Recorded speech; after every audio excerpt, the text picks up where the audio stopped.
जय हिंद। आज आप लोग बताएंगे कोई भी बोर्ड का एग्जाम, जैसे मान लीजिए कोई भी बोर्ड में आप एग्जाम दिए, ठीक है, तो उसको कुछ ना कुछ मार्क्स आता है ना, तो हमको उस मार्क्स का परसेंटेज निकालना है। तो कैसे होगा? बहुत सा बच्चा लोग के दिमाग में कंफ्यूजन आता है कि कैसे निकलता है कि नहीं, तो उसका एक ही फॉर्मूला है, बस आप लोग ध्यान रखिएगा और फॉर्मूला को याद नहीं करना है, बस हम जो बताएंगे ना बस उसी को पालन कीजिएगा, ठीक है। कोई भी बोर्ड का एग्जाम, कोई भी बोर्ड का, स्टेट हो या सेंट्रल हो या कोई भी हो, आप उसको आसानी तरह से, सबका एक ही नियम है, एक ही नियम से आप सबको काम करना है, ठीक है ना। अब देखिए, जैसे मान लीजिए हम शुरू में लेकर चलते हैं 10th क्लास में, ठीक है। एक बच्चा था जिसका नाम क्या था? राहुल नाम था, ठीक है। अब देखिएगा ध्यान से, उसमें क्या है कि इस बच्चा का मार्क्स आया था 10th क्लास में, कितना 10th क्लास में मार्क्स आया था? 10th क्लास में उसको आया था 356 नंबर। कितना आया था? 356 नंबर, ठीक है। जिसका टोटल टोटल कितना होता है? टोटल इसमें होता है 500 का। कितना होता है? 500 का। अब 500 क्यों होता है? क्योंकि इसमें 5 सब्जेक्ट है, ठीक है। अब इस बच्चा को ये नहीं पता था कि परसेंटेज कैसे निकलता है, तो हम उसको समझाए थे कि देखो बाबू, इसमें कुछ नहीं करना, अगर हमको किसका परसेंटेज निकालना है तो परसेंटेज ऑफ 10th क्लास, ठीक है। 10th क्लास के हमको परसेंटेज निकालना है, तो क्या करना है? देखिए, इसका एक फॉर्मूला है, हमेशा दिमाग में रखिएगा। अगर परसेंटेज निकालना होगा, तो क्या करना है? जो यहाँ पर प्राप्त अंक हुआ, मतलब जो अंक हम प्राप्त किए, उसको यहाँ लिख देना है बटा में कुल नंबर तो क्या होगा? टोटल नंबर कितना का था, ठीक है। कुल नंबर हो गया, गुने में कितना हो गया? 100 हो गया, गुने में 100 हो गया, ठीक है।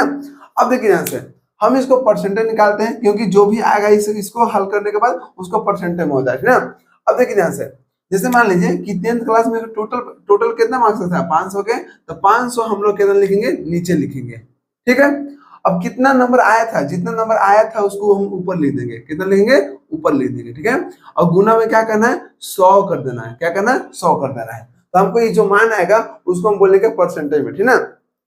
अब देखिए यहां से, अब क्या करना है कि 2 जीरो से 2 जीरो काट देना है, क्योंकि गुना आप लोग को सिखा चुके हैं। 2 जीरो से 2 जीरो कट गया है ना, तो कितना यहाँ पर आ गया? यहाँ पर बच गया 356 ऊपर में, और नीचे कितना बच गया? 5 बच गया। कितना बच गया? 5। अब देखिए, 5 से हम भाग देंगे किसमें? 5 से भाग देंगे 356 में, तो 5 सत्ते कितना हो गया? 35 हो गया, कट गया, 6 बच गया। एक बार में कितना हो गया? 5 एकम 5, तो कितना हो गया? यहाँ पर 1 आ गया, ठीक है। फिर पॉइंट बैठाएंगे, फिर 0 आएगा, तो 5 गुना कितना हो गया? 10 हो गया, मतलब पूरा पूरा कट गया। कितना कट गया? 71.2। कितना आ गया? 71.2। जिसको काटने के बाद, भाग देने के बाद कितना आ गया? 71.2। और ये किस में लिखना है? परसेंटेज में। तो यहाँ पर चल गया, ये बाबू को, राहुल बाबू के 10th क्लास में कितना आया था? 71.2% आया था, ठीक है। एक बच्चा बोला कि सर, हमको 12th क्लास में आया था, कितना आया था? 500 में हमको आ गया था 450, ठीक है। 450 आया था, लेकिन हमको पता नहीं है कि इसका परसेंटेज कितना होगा। अब देखिए, उसको बोले कि उसमें भी कोई दिक्कत नहीं है, परसेंटेज किसका निकालना है जी? 12th क्लास के, ठीक है। 12th क्लास का परसेंटेज निकालना है, तो क्या करना है? जितना नंबर आया है उसको ऊपर रख दीजिए, ठीक है। बटा में कितना करना है? टोटल मार्क्स क्या होता है? 500 का होता है, ठीक है ना। हर एक मतलब अलग अलग बोर्ड का अलग नियम है। अगर मान लीजिए कि 500 रहेगा तो 500 नीचे लिखिए, अगर 700 रहेगा 700 लिखिए, अगर 1500 रहेगा 1500 लिखिए, मतलब जितना रहेगा उतना नीचे रखना है, ठीक है। अब देखिए, तो यहाँ मान लीजिए कि टोटल मार्क्स कितना था? टोटल 500 का था। कितना? टोटल 500 का था, ठीक है। तो हम लोग नीचे लिखेंगे 500, गुना में क्या करना है? 100 कर देना है। अब देखिए, 2 जीरो से 2 जीरो कट गया, अब बचा कितना? 5, और ऊपर कितना बच गया? 450। तो यहाँ पर 450 हो गया, बटा में कितना हो गया? 5 हो गया। तो 5 से भाग दीजिए, 5 9 45, और 1 जीरो बच गया, तो कितना आ गया? 90% आ गया। कितना आ गया? 90% यहाँ पर आ गया, ठीक है। अब समझिएगा, जैसे मान लीजिए कि आप लोग देखते होंगे कि जब आप प्राइवेट कॉलेज में या कहीं मतलब कहीं भी आप ट्यूशन पकड़ते होंगे, तो देखिएगा उसमें आपको 100 नंबर का मार्क्स होता है ना। जैसे मान लीजिए कि आप 5वां क्लास में या 6ठा क्लास में या कहीं भी आप देखिएगा कि वहां पर जब पढ़िएगा ना, तो वहां पर क्या होगा? 70 मार्क्स का होता है या 80 मार्क्स का होता है। तो मान लीजिए कि टोटल कितना है? टोटल आपको 70 होगा, ठीक है। टोटल यहाँ पर कितना होगा? 70 मार्क्स का होगा, ठीक है।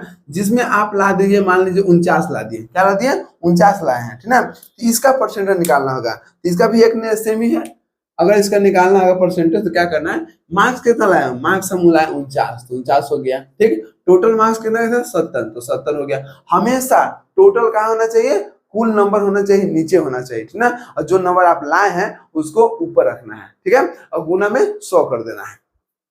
अब देखिए, अब गुना में क्या करना है, 100 कर देना है। एक जीरो से एक जीरो कट गया और 7 हो गया, ठीक ना। तो यहाँ कितना हो गया 7, और यहाँ पे एक जीरो बच गया, जीरो हो गया, तो ये आ गया 70%। क्या हो गया, 70% हो गया, ठीक ना। अब बताइए, अब जैसे मान लीजिए कि आप लोग देखते होंगे कि कोई बच्चा होता है कि टेक्निकल से बीटेक करता है या पॉलिटेक्निक करता है, तो उसमें भी मार्क्स होता है, ठीक ना। हर एक बोर्ड का अलग अलग। जैसे मान लीजिए कि ये उसमें आप देखते होंगे कि 1500 टोटल मार्क्स होता है। कितना होता है, 1500 टोटल मार्क्स। टोटल मार्क्स ये जरूरी नहीं है, सब बोर्ड का अलग अलग होता है, ठीक ना। अब देखिए, जैसे मान लीजिए कि 1500 टोटल मार्क्स होगा, ठीक है। उसमें से आप लेके आ गए, आपका मार्क्स कितना हो गया, आपका नंबर हो गया कितना, 1200 आया। कितना है, 1200 आया। अब इसका परसेंटेज निकालना है। जब इसका परसेंटेज निकालना है, किसका, परसेंटेज ऑफ, मान लीजिए डिप्लोमा, डिप्लोमा के क्या बोलते हैं, पॉलिटेक्निक बोलते हैं, ठीक है।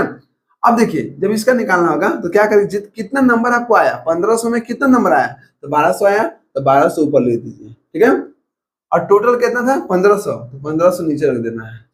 और गुना में क्या करना है जी, 100 करना है। 100 क्यों करना है, तो 100 हमको परसेंटेज निकालने के लिए, ठीक ना। अब देखिएगा, 2 जीरो से 2 जीरो कट गया ना, तो कितना बच गया। अब देखिए, अब यहाँ पर आपको बच गया 1200 बटन कितना हो गया, 15। 15 से भाग देंगे, 15 से भाग देंगे किसमें, 1200 में, तो कितना आएगा, 15 8 कितना हो गया, 8 5 40 जीरो 4 हो गया, और 8 से 12 हो गया, ठीक है। तो ये आपको कट गया, कितना बच गया, जीरो, जीरो हो गया। तो देख रहे हैं कि यहाँ पर 80% आएगा। कितना आएगा, आप काटिएगा 15 से, तो 1200 में तो कितना आएगा, 80 आएगा। कितना, 80। यहाँ 80 हो गया, और परसेंटेज निकालना है तो परसेंटेज हो गया, ठीक ना। दुनिया के कोई भी एग्जाम हो या कोई भी बोर्ड हो, उसका परसेंटेज आप एक ही नियम से, इसी नियम से निकालिएगा, कोई भी एग्जाम का। बस इतना ध्यान दीजिएगा कि मार्क्स हमको कितना आया था और कितना में आया था। टोटल मार्क्स कितना है, जितना टोटल मार्क्स होगा उसको नीचे रखना है, और जितना आया है उसको ऊपर रखना है, और गुना में 100 कर देना है, ठीक है। तो कोई भी एग्जाम का या कोई भी बोर्ड का आप मार्क्स निकाल सकते हैं। बस इतना ध्यान, 2 बात ध्यान रखिएगा, कितना नंबर आया है और कितना में आया है, ठीक है। जितना में आया होगा उसको ऊपर रखना है, और टोटल के जितना होगा उसको नीचे रखना है, ठीक ना। और गुना में 100 कर देना है। उम्मीद है कि यहाँ तक आपको दिक्कत नहीं होगा। चलिए मिलते हैं नेक्स्ट वीडियो में। जय हिंद।